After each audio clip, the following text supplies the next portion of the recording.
La conquista de América por los países europeos, en particular por los estados de la península ibérica, España y Portugal, tuvo muchas razones estratégicas, económicas de largo plazo, como la búsqueda de un camino a las Indias y el aprovechamiento de las nuevas tecnologías como eran la brújula, el desarrollo de las carabelas como embarcaciones de largo aliento, transoceánicas, pero desde el punto de vista práctico, concreto, por supuesto económico, lo que más influyó en esta aventura transatlántica fue la producción de azúcar y el comercio del azúcar.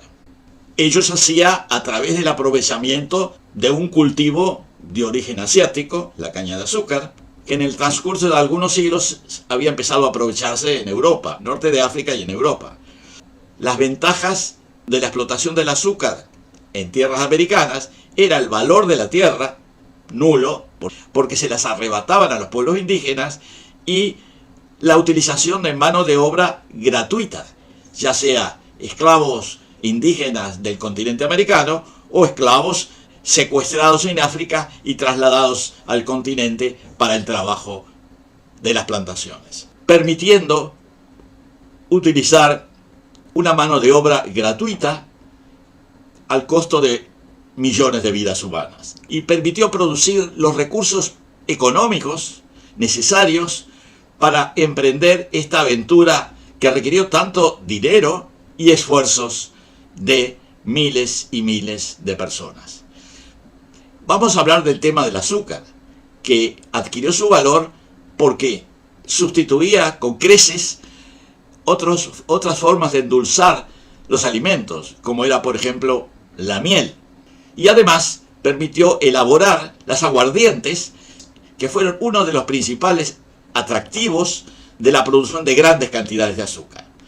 En este video vamos a tratar de desarrollar esta temática que relaciona la producción de azúcar, que todavía sobrevive con un recurso muy importante en algunos países de Latinoamérica, como son el caso de Cuba o de Brasil, y que representó una motivación muy importante para que se desarrollaran las acciones de conquista y colonización.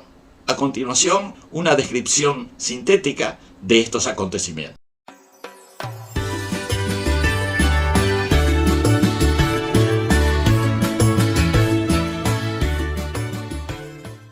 Al terminar la década de 1450, el azúcar de Madeira se vendía en Londres.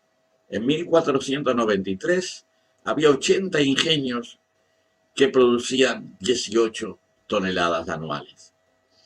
Las pingües ganancias obtenidas por la venta del azúcar en Europa permitió a los portugueses y sus socios españoles, castellanos, financiar las ulteriores expediciones, entre ellas las que habrían de culminar con la conquista del continente americano.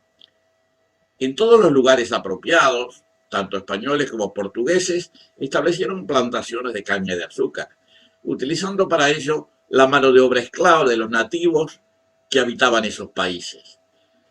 Los españoles esclavizaron decenas de miles de taínos y caribes en las islas que controlaban, Haití, Cuba, Puerto Rico, etc. Y los portugueses hicieron lo propio con poblaciones Tupiniquín, Carilló, Tupinambá, Caeté y otras en la costa de Brasil. La eliminación de la población indígena original de estas comarcas azucareras tuvo lugar muy rápidamente. Los taínos de Cuba y Haití fueron reducidos de millones a cientos en menos de medio siglo.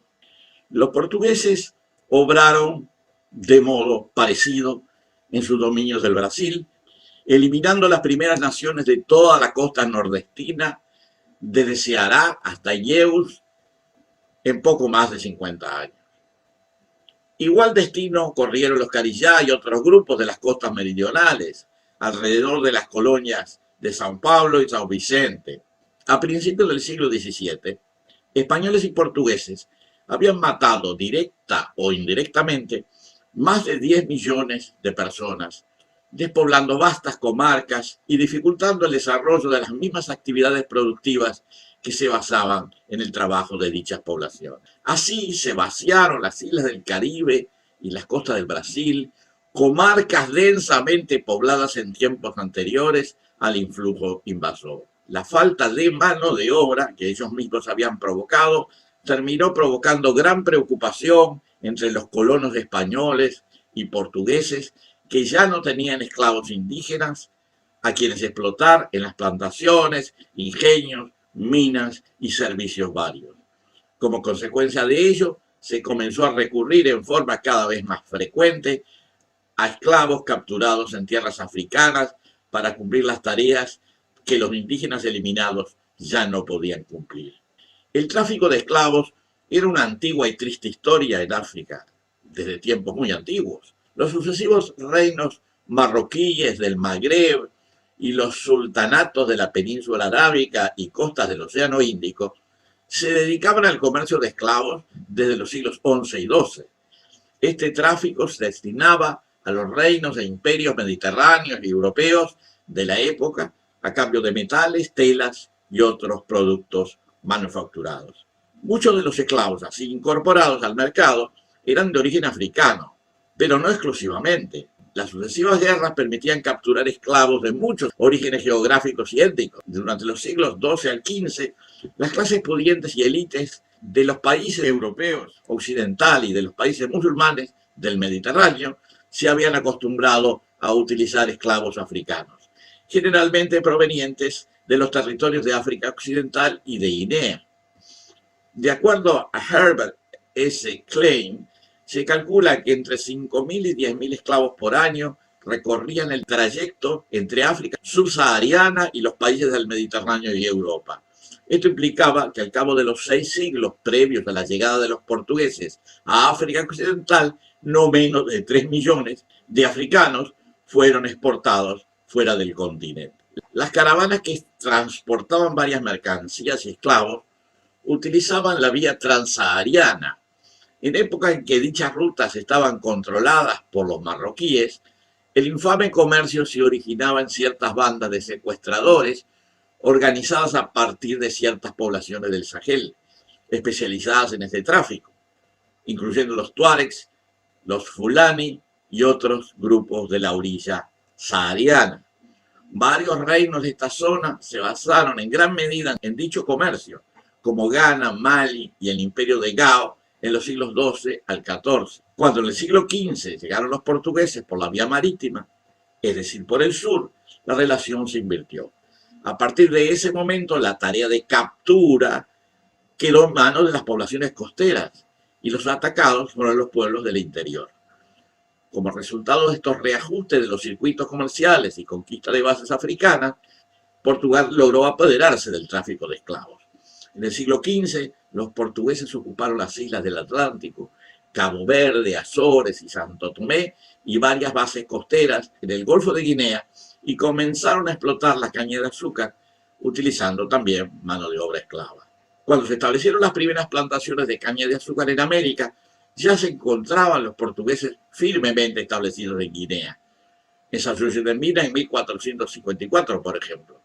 Y también en el Congo, a partir de la llegada de la expedición de Diego Cao, que fue entre 1484 y 1486. De a poco, los portugueses fueron creando una cadena de tráfico desde el interior africano a los puertos y luego a las plantaciones. Primero isleñas y luego americanas, que incluía en primer lugar a los avanzadores o pombeiros que capturaban los esclavos, los asentistas que compraban los esclavos a los pombeiros, los gobernadores locales y traficantes de la isla de Santo Tomé, que era la principal base de operaciones, y las autoridades portuguesas de Portugal y Brasil. Hasta 1500, la exportación de esclavos desde las colonias portuguesas en África no sobrepasaba las 1.000 personas anuales. Pero a partir de 1500, debido a la apertura del mercado americano, este número se incrementó a más de 2.000. A partir de 1576, cuando los portugueses se establecieron en la colonia de San Pablo de Luanda, en África, el tráfico se desplazó a esta colonia, produciéndose un incremento generalizado de los números exportados. El comercio de Angola y de la costa de Mina, o sea, Dahomey, dirigido sobre todo a las zonas azucareras de Brasil, y el de Guinea más bien se orientó a Cartagena de Indias y al Perú. Los puertos del Río de la Plata, de fundación más tardía, recibieron esclavos embarcados en Angola y Mozambique en la costa oriental del continente. A pesar de la antigüedad del comercio de esclavos en África, cuando llegaron los primeros portugueses, muchos pueblos costeros de África Occidental ignoraban el origen y los propósitos de los recién llegados. Estos hombres pálidos eran simplemente burdeles, o sea, hombres del mar. Hay versiones tradicionales que dan cuenta de la sorpresa de los africanos ante la llegada de los europeos. Vieron una gran embarcación aparecer en el ancho mar. Esta embarcación tenía alas blancas, brillando como cuchillos. Hombres blancos salieron del agua y dijeron palabras que nadie pudo entender. Nuestros ancestros tenían miedo. Decían que eran Bumbí, fantasmas de los muertos.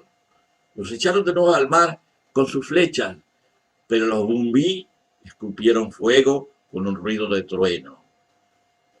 A partir de ese momento se desencadenó el saqueo. Comentaba un rey del Congo: ladrones y hombres sin conciencia llegan en la noche para llevarse los hijos de nuestros nobles y vasallos, tentados por el deseo de poseer los bienes y mercancías de los portugueses. Decía García de Resende en 1554, hay muchos mercaderes que se especializan en esto y los engañan y los entregan directamente a los traficantes de esclavos.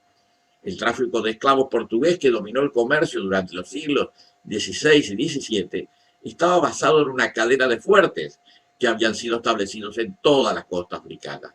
A partir del siglo XVII aparecieron los ingleses a través de la English Royal Africa Company y los franceses con su Compagnie du Sénégal, que en 1717 fue absorbido por la Compañía de las Indias Francesas. Esta es la primera parte de esta historia, que no se termina en el siglo XVIII y que me gustaría continuar en un próximo video.